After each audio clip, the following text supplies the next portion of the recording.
Hard Knocks is following the Dallas Cowboys, and so we'll get our first chance to peek inside the dysfunction of that franchise at a very early juncture of training camp. I don't think Mike McCarthy is the right man for this job. I think McCarthy wowed Jerry Jones because of Mike McCarthy's name recognition and Mike McCarthy's Super Bowl ring, which now feels like a million years ago, even though it was only 11 years ago.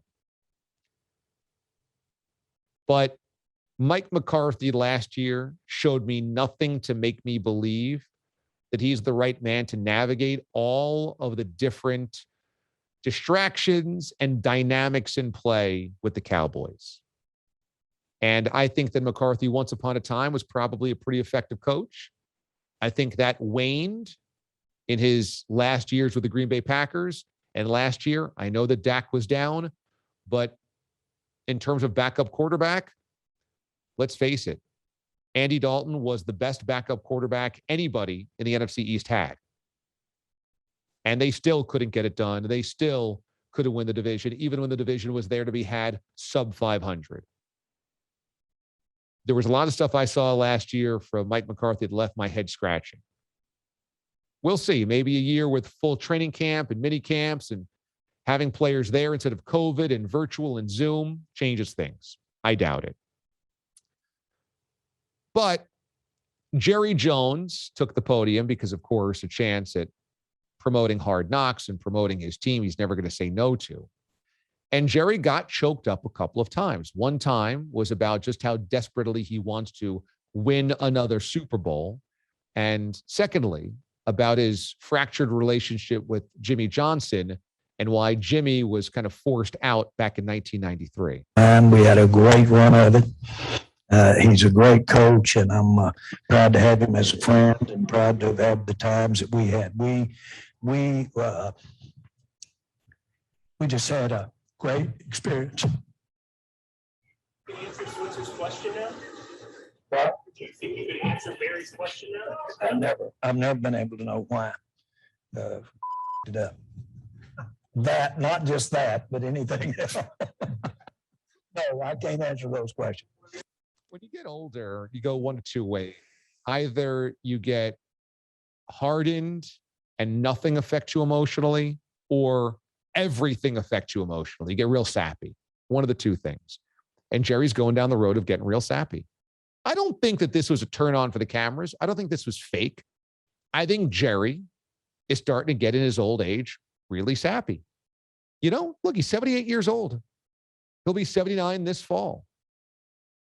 By Halloween, he's going to be 79 years old. Life starts passing you by, and you start counting the years, and you start counting how many years you have left. And for Jerry Jones, who's always been a charismatic guy, I think when you're in your 30s and your 40s and your 50s, you can be more calculated. You can be more detached. You can be more hardened, because it's business and business and business and winning and business. And then as you get into 78, 79, 80, and into your 80s, you start going, well, you know, I don't have to accomplish the business part of things anymore. And I don't know how many years I have left anymore. You start counting what counts. You start looking at what counts. So I don't think this was a show for the cameras. I really don't. And you guys know that I've taken my whacks at Jerry Jones many, many times over for being a phony. I don't think this was being a phony. I think when you're Jerry Jones and you're 78 going on 79 years old in a couple of months, and you have not been to a Super Bowl in 26 years, you haven't been to an NFC championship game in 26 years, you know what you start doing? You start reflecting on, what have I done wrong? What have I messed up? And remember the good old days. And let's face it, once you get married, every college fling you ever had seems awesome. Oh, man, she was the best. Oh, man, that was the best. And then if you were back in reality, be like, yeah, no, it was dysfunctional and terrible, and we fought all the time, and we hated one another. But, you know, when you get down the road, you start thinking everything was great. Everything back in the day was great. And that's what he's doing here.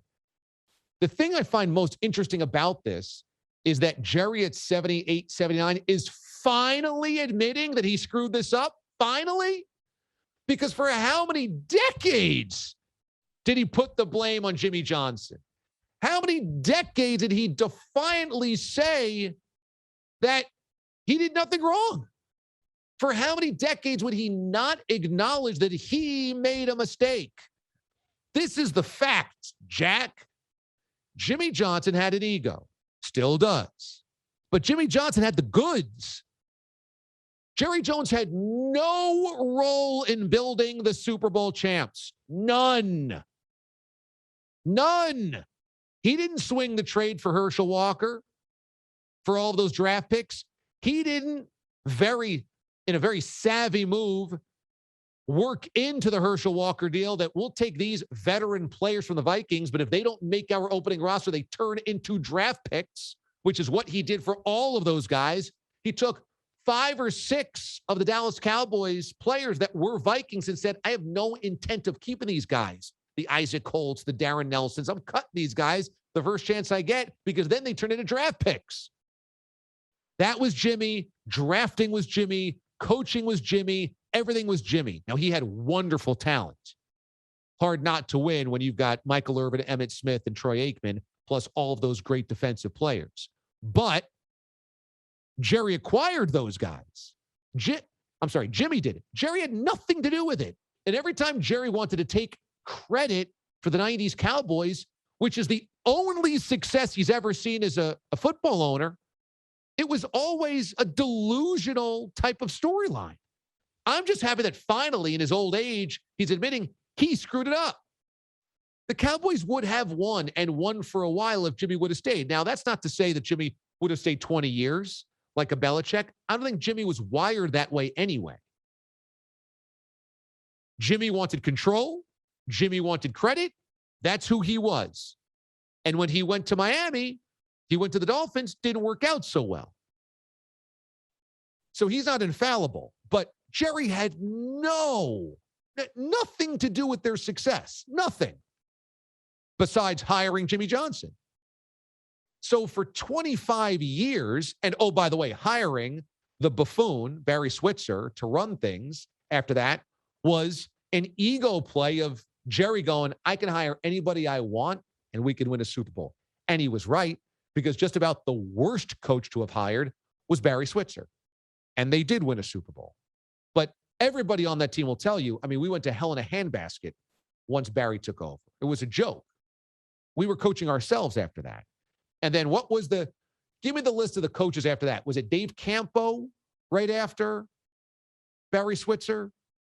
I mean, it became just a joke. It was the Chad Hutchinson years, the Quincy Carter years, and the Drew Bledsoe years, the Dave Campo years. I mean, it was a total clown show. Chan Gailey, then Dave Campo, then Parcells.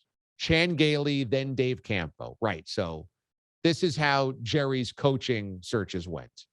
Barry Switzer, Chan Gailey, Dave Campo. Then they needed a new building built, a new stadium, and they said, we got to actually start winning football games, so let's give all the control over to Bill Parcells, which is who then built them back into a contender, Bill Parcells, once they wrestled control away from Jerry. And so now, full circle, yeah, you've been out of the NFC Championship game. You've been gone from the Super Bowl for a quarter century. Whose fault is that? A classic Mraz line. Whose fault is that? It's obviously Jerry's. And I say this with all sincerity.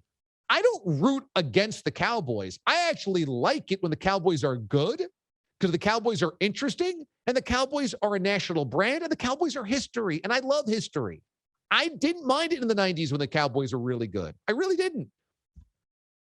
I like when the Cowboys are good because it provides us the history of a team like the Packers being good, like the Niners being good, like the Steelers being good. But guess what all of those teams have in common? They have been good. And the Cowboys really haven't been. They're a joke. They're a punchline. And it's fun to laugh at them, but it's also sad because the Cowboys always could be great. And they're never great. And why is that? Because of one man at the top that is a clown. Whose fault is that? He's an unbelievable businessman. We all know this. That's why he's in the Hall of Fame. He's not in the Hall of Fame for football. So finally, it's going to take 80 years on Earth, 80 spins around the globe to finally admit I screwed it up with Jimmy Johnson. Well, thanks. Whose fault is that? We all knew this 25 years ago. Why would you push that guy out? I mean, the Cowboys had just gone from 1-15 to winning back-to-back Super Bowls in 5 years. Imagine this. Imagine Urban Meyer took over a 1-15 Jaguars team, and within 5 years, they won back-to-back Super Bowls, and you knew there was multiple Hall of Famers on the roster. And then imagine Jaguars ownership, Shad Khan, pushed him out. Imagine how ridiculous that would be. That's what happened. A college coach came to the NFL, built a would-be dynasty in 5 years. They won 2 Super Bowls, and suddenly ownership couldn't get along with the coach. Man, you give that coach whatever the coach wants. You're winning. You want it to crumble right away? Well, then you pretend like you know football. Jerry's never known football. Never. But this is the problem with rich people. They get rich either because their family's rich or because they're great at business. That's how you get rich, one of two ways, or you win the lottery. Either your family's rich or you get great in business. Well, guess what? If your family's rich, you're actually not that smart at getting rich. So you're not as smart as you think you are. Number two, if you got rich because of business, you shouldn't think you know anything else. And that's what all these owners do. Well, I'm great at business, and so I must know baseball. No, you don't. I must know football. No, you don't. I must know basketball. You don't know any of those things. You know business, great. Doesn't mean you know sports. And so many rich guys fall into this trap, and Jerry is the most famous of them. Never knew football, never will know football. Not well enough to build a winner. The only time the Cowboys win is when they wrestle control away from him. And now finally, he's crying over pushing Jimmy Johnson out. He should have been crying the day that he left in 1994.